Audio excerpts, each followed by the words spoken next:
Friends, ಹೇಗಿದ್ದೀರಾ? ಭಾರತ ಎರಡು ಭಾಗವಾಗಲಿದೆ ಎಂಬ ವರದಿ ಈಗ ಜಾಗತಿಕ ಮಟ್ಟದಲ್ಲಿ ಸಂಚಲನವನ್ನು ಸೃಷ್ಟಿ ಮಾಡಿದೆ. ಅಷ್ಟಕ್ಕೂ ಈ ರೀತಿಯಾಗಲು ಕಾರಣವೇನು? ಒಂದು ವೇಳೆ ಭಾರತ ಈ ರೀತಿ ಆದರೆ ಭಾರತದ ಯಾವ ಭಾಗಗಳು ದೂರ ಸರಿಯಲಿದೆ? ಇದರಿಂದಾಗುವ ಪರಿಣಾಮಗಳೇನು? ಎಲ್ಲವನ್ನ ಡೀಟೇಲ್ ಆಗಿ ತೋರಿಸ್ತೀವಿ ನೋಡಿ.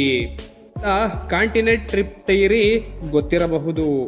ಇದನ್ನ ಭೂಖಂಡಗಳ ಚಲನೆ ಅಂತ ನಾವು ಕರೆಯುತ್ತೀವಿ. ಇವತ್ತು ಜಗತ್ತಿನಲ್ಲಿ 7 ಖಂಡಗಳು ಇರೋದಕ್ಕೆ ಇದೇ ಕಾರಣ. ಭೂಖಂಡಗಳ ಚಲನೆಯೇ ಕಾರಣವಾಗಿದೆ. 250 ಮಿಲಿಯನ್ ವರ್ಷಗಳ ಹಿಂದೆ ಭೂಮಿ ಈಗಿನ ರೀತಿ ಇರದೆ ಬೇರೆಯ ರೀತಿನೇ ಇತ್ತು. ಎಲ್ಲ ಖಂಡಗಳು ಒಂದಾಗಿ ಒಂದು ದೊಡ್ಡ ಭೂಖಂಡವಾಗಿತ್ತು.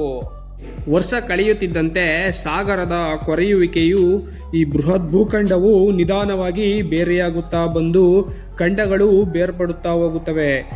ಈ ರೀತಿ ಬೇರ್ಪಡುತ್ತಾ ಈಗ ಭೂಮಿ ಈ ರೀತಿ ಕಾಣುತ್ತೆ. ಈ ಚಲನೆ ಇಲ್ಲಿಗೆ ನಿಲ್ಲೋದಿಲ್ಲ. ಈಗಲೂ ಕೂಡ ಭೂಖಂಡಗಳು ನಿಧಾನವಾಗಿ ಚಲಿಸುತ್ತವೆ. ಇದೇ ರೀತಿ ಮುಂದಿನ ದಿನಗಳಲ್ಲಿ ಭಾರತ 2 ಭಾಗವಾಗಿ ಬೇರ್ಪಡುತ್ತೆ ಎಂಬ ಸಂಗತಿ ವರದಿಯಲ್ಲಿದೆ. ನಾವು ಈ ವಿಡಿಯೋದಲ್ಲಿ ತೋರಿಸುವ ಹಾಗೆ ಭಾರತ ಹಾಗೂ ಆಫ್ರಿಕಾ ಒಂದನ್ನೊಂದು ಅಂಟಿಕೊಂಡು ಇದ್ದವು. ಹೀಗೆ ಅಂಟಿಕೊಂಡಿದ್ದ ಭಾರತ ಭೂಭಾಗ ಯುರೋಪಿಯಾದ ಜೊತೆ ಸೇರಿಕೊಳ್ಳುತ್ತೆ. ಈ ಯುರೋಪಿಯ ಮತ್ತೆ ಖಂಡಾಂತರ ಚಲನೆಯಿಂದ ಯುರೋಪ್ ಹಾಗೂ ಏಷ್ಯಾ ಖಂಡಗಳಾಗಿ ಭಾಗವಾಗುತ್ತೆ.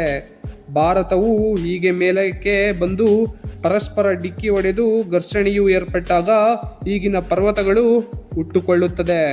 ಈಗಲೂ ಈ ಪರ್ವತ ಘರ್ಷಣೆಯಿಂದ ಬೆಳೆಯುತ್ತಲೇ ಇದೆ. ಇದಲ್ಲದೆ ಮತ್ತೊಂದು ಕಡೆ ಈ ಭಾಗದಲ್ಲಿ ಅಂಡರ್ ಪ್ಲೇಟಿಂಗ್ ಅನ್ನುವ ಪ್ರೊಸೆಸ್ ನಡೆಯುತ್ತಲೇ ಇದೆ.